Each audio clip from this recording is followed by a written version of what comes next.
There's something about the way we talk about health as we get older that I've always found a little incomplete. We talk about the heart. We talk about the brain. We talk about bones and joints and blood pressure. And all of those conversations matter deeply. But there are two organs that do some of the most important work in the human body. Quiet, tireless, extraordinary work. And they almost never come up in conversation until something goes wrong. The kidneys. Most of us go through our entire lives without giving them much thought. And, in a way, that's a tribute to how well they do their job. When the kidneys are functioning well, you simply don't notice them. They filter, they balance, they regulate, and they do it all without asking for any attention at all. But as we age, the kidneys change, and understanding those changes, gently, without alarm, and knowing what simple natural things may support kidney health is exactly what today's conversation is about. Before we go any further, I want to be clear. I'm sharing this for educational purposes only. Please speak with your doctor or healthcare provider before making any changes to your health routine. Everything here is drawn from published research and the guidance of health professionals. It's meant to inform and support you, not to replace the care of someone who knows your individual health picture. This is a conversation for older adults who want to understand their bodies better, for people who have been told their kidney numbers have changed and want to know what that means, for caregivers who want to support the people they love, and for anyone who simply wants to take better care of themselves in a way that feels natural, accessible, and grounded in real evidence. Let me start by telling you what the kidneys actually do, because I think when we understand the work they're quietly doing, we feel differently about caring for them. You have two kidneys, each roughly the size of a fist, sitting in your lower back on either side of the spine. Every single day, they filter your entire blood supply dozens of times over. They remove waste products and excess fluid, turning them into urine. They help regulate blood pressure. They manage the balance of minerals in the body, sodium, potassium, calcium, keeping everything in a careful equilibrium. They produce hormones that signal the body to make red blood cells, and they help activate vitamin D, which supports bone health. That is an extraordinary amount of work, quietly, continuously, every day of your life. Research suggests that kidney function naturally changes with age. Starting around the age of 40, the kidneys gradually lose some of their filtering capacity. This is a normal part of aging. Not a disease, not a failure. But by the time we reach our 70s, studies have found that many older adults have noticeably reduced kidney filtering function compared to their younger years. And because the decline is gradual and often has no obvious symptoms in the early stages, many people don't know it's happening. This is one of the reasons that regular kidney function tests, which are part of many routine blood and urine checks, are so valuable as we age. The numbers your doctor looks at, including something called creatinine and a measure called eGFR, which stands for Estimated Glomerular Filtration Rate, give a picture of how well the kidneys are filtering. If you haven't asked about these numbers recently, that's a gentle and worthwhile question for your next appointment. Now let's talk about the natural, everyday approaches that research suggests may support kidney health as we age. The first, and in many ways the most important, is something beautifully simple. Water. Hydration is foundational to kidney health. The kidneys need adequate fluid to do their filtering work properly, to flush waste products through the system, and to prevent the concentration of substances in the urine that, over time, can cause problems. Research suggests that mild, chronic dehydration, the kind that happens when we simply don't drink enough through the day, can add genuine stress to the kidneys over time. And older adults are particularly vulnerable to this for a reason that surprises many people. The sensation of thirst naturally diminishes with age. The thirst mechanism becomes less reliable. This means that by the time an older adult feels thirsty, they may already be mildly dehydrated. Think of someone in their late 70s who stays fairly active, eats reasonably well, and genuinely believes they're drinking enough, but whose primary fluid intake is a couple of cups of tea in the morning and perhaps a glass of water with dinner. For many people, that's simply not sufficient for the kidneys to work comfortably. The goal isn't to drink enormous quantities of water. It's to drink consistently through the day, small amounts regularly. Herbal teas, warm water with a little lemon, soups, and broths, all of these count. A simple way many health professionals suggest gauging hydration is the color of urine. Pale and straw color generally suggests adequate hydration. Darker yellow suggests more fluid is needed. If you have a health condition that requires you to manage fluid intake carefully, which some people do, please discuss your individual hydration needs with your doctor rather than applying a general guideline. The second natural approach worth understanding is the relationship between diet and kidney health, and particularly the role of salt. The kidneys are deeply involved in regulating sodium in the body. When we eat more salt than the body needs, the kidneys have to work harder to manage and excrete the excess. Over time, a consistently high-salt diet can contribute to elevated blood pressure, which in turn puts strain on the kidneys. Research has consistently found this relationship between high sodium intake, blood pressure, and kidney health. Reducing salt in the diet doesn't mean eating bland, joyless food. It means becoming more aware of where most of the salt actually comes from, which for most people is processed and packaged foods, restaurant meals, and condiments, rather than the salt we add at the table. Simply cooking more from whole ingredients, using herbs and spices for flavor, and reading labels on packaged foods can make a meaningful difference over time. Potassium, on the other hand, is a mineral that research suggests may support healthy blood pressure and may work in balance with sodium in the body. Foods naturally rich in potassium, fruits and vegetables like bananas, sweet potatoes, tomatoes, leafy greens, are part of the kind of diet that experts consistently associate with kidney-friendly eating. That said, there's an important nuance here. For people who already have reduced kidney function, potassium management can be more complicated, because the kidneys may not be as efficient at removing excess potassium from the blood. This is precisely why the guidance of a doctor or dietitian matters. What's beneficial in general may need to be adjusted for individual circumstances. The third area is one that carries a lot of personal importance for many older adults: protein. Protein is essential. It's the building material for muscle, for tissue repair, for immune function.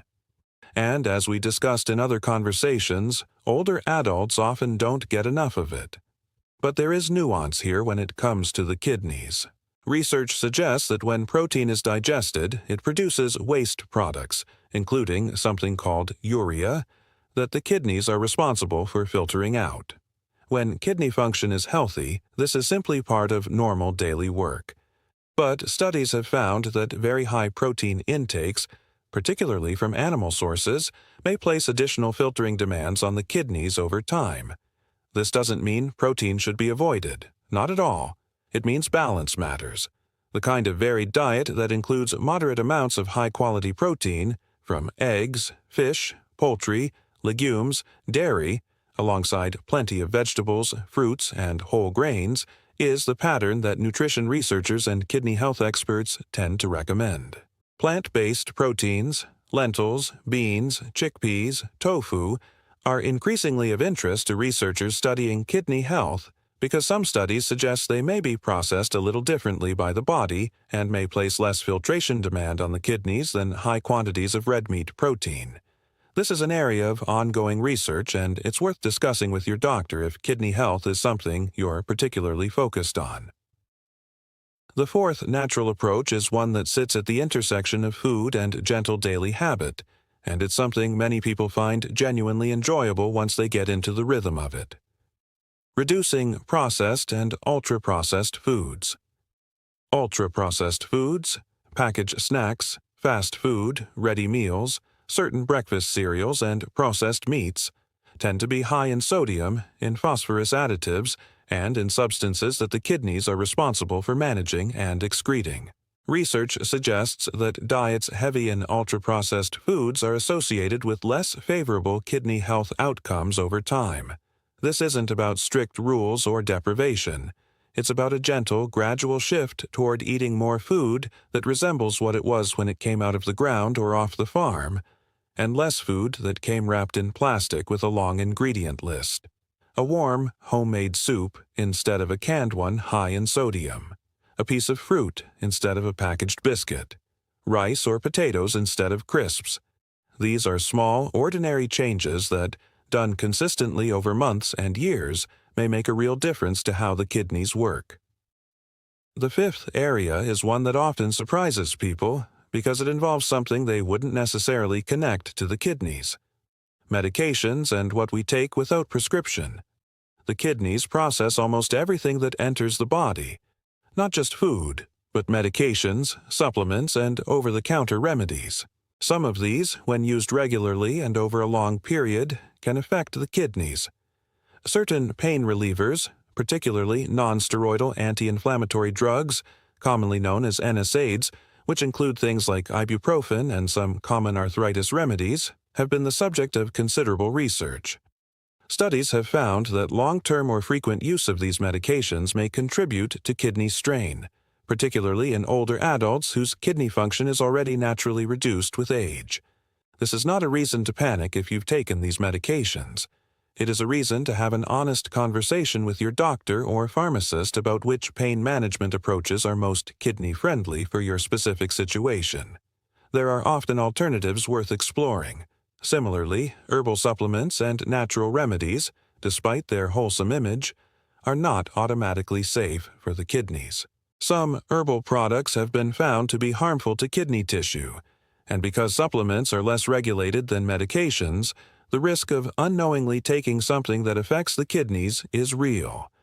Any supplement you take regularly is worth mentioning to your doctor. The sixth natural approach brings us back to something beautifully within reach for most people. Gentle, regular movement. The connection between physical activity and kidney health is one that researchers have explored with considerable interest. Studies have found that regular moderate exercise, the kind that gets the heart moving at a comfortable pace without being extreme, is associated with better blood pressure management, better blood sugar regulation, and better overall metabolic health. All of these factors are closely connected to kidney function. You don't need to run. You don't need to join a gym. A 30-minute walk most days of the week is the kind of movement that research consistently supports as meaningful.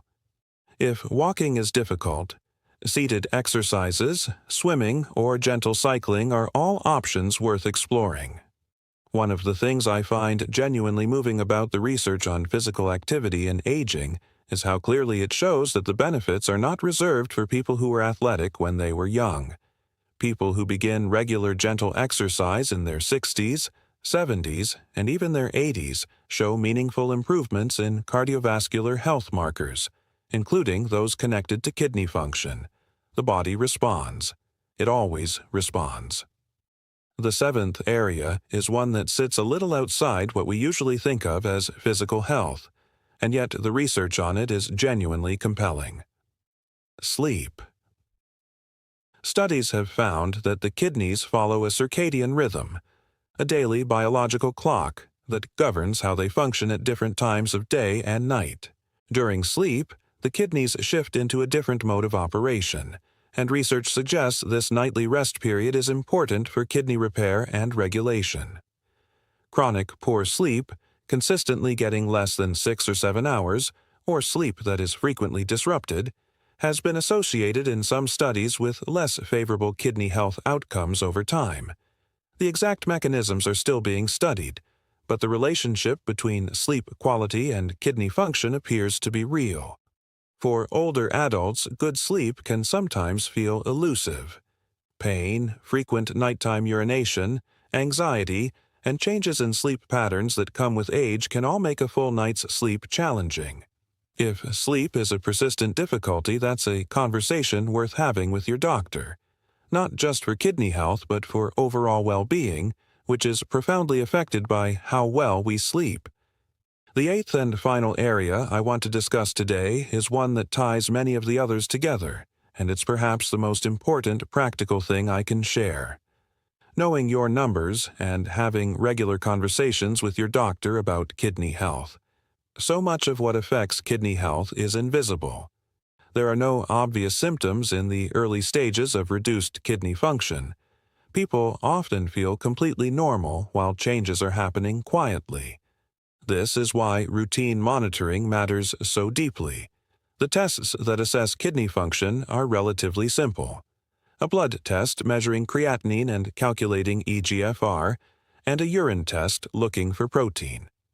Together, they give a picture of how the kidneys are filtering and whether anything needs attention. If you haven't had these checked recently, asking for them at your next appointment is one of the most meaningful things you can do for your kidney health. And if your numbers have changed, understanding what they mean and what, if anything, to do about them is a conversation you deserve to have fully and clearly with your doctor. Don't be afraid to ask questions. Ask what your eGFR number means. Ask whether your diet or medications might be relevant. Ask what you can do in your daily life to support your kidney health going forward. These are not difficult questions to ask, and they open conversations that can genuinely matter. I want to take a moment now, before we close, to acknowledge something. Managing health as we age takes effort, real effort. It takes paying attention to things that weren't on our radar when we were younger. It takes having conversations about our bodies that can sometimes feel uncomfortable or unfamiliar. It takes making small changes to habits that have felt natural and comfortable for decades. And yet, here you are, paying attention, learning, asking questions by watching a video like this one. That is not a small thing. That is care. Genuine care for yourself and perhaps for the people who love you and depend on you. The kidneys that are working inside your body right now have been filtering your blood, managing your fluids, and keeping your body in balance every single day of your life. They have done this quietly, without any thanks or recognition, through every challenge and every joy of the years you've lived. They deserve a little kindness in return. Not dramatic interventions, not expensive treatments, just the ordinary kindness of drinking enough water, of eating a little more simply, of sleeping when the body asks for rest, of moving gently through the day, of asking your doctor the questions that matter. These small, steady acts of care add up. They really do, and the body, at every age, notices when it is being tended to with love and attention. If something in today's conversation was useful to you, if it gave you a question to ask your doctor, or a small habit to reconsider, or simply helped you understand your body a little better, I'd love to hear about it in the comments. Your experiences matter to this community, and so many people find comfort and encouragement in knowing they are not navigating these questions alone. If you have someone in your life who you think would benefit from this conversation, a parent, a spouse, a dear friend who has been wondering about their kidney health, please share this with them. Sometimes the most caring thing we can do for someone is to pass along something that might help them ask better questions and feel more informed. And please, take what you've heard today to your doctor. They know your full story. They can help you understand what's relevant for you specifically, and what steps, if any, make sense for your individual situation. Take good care of yourselves. Drink your water. Rest when you need to. And be gentle with the body that has carried you this far.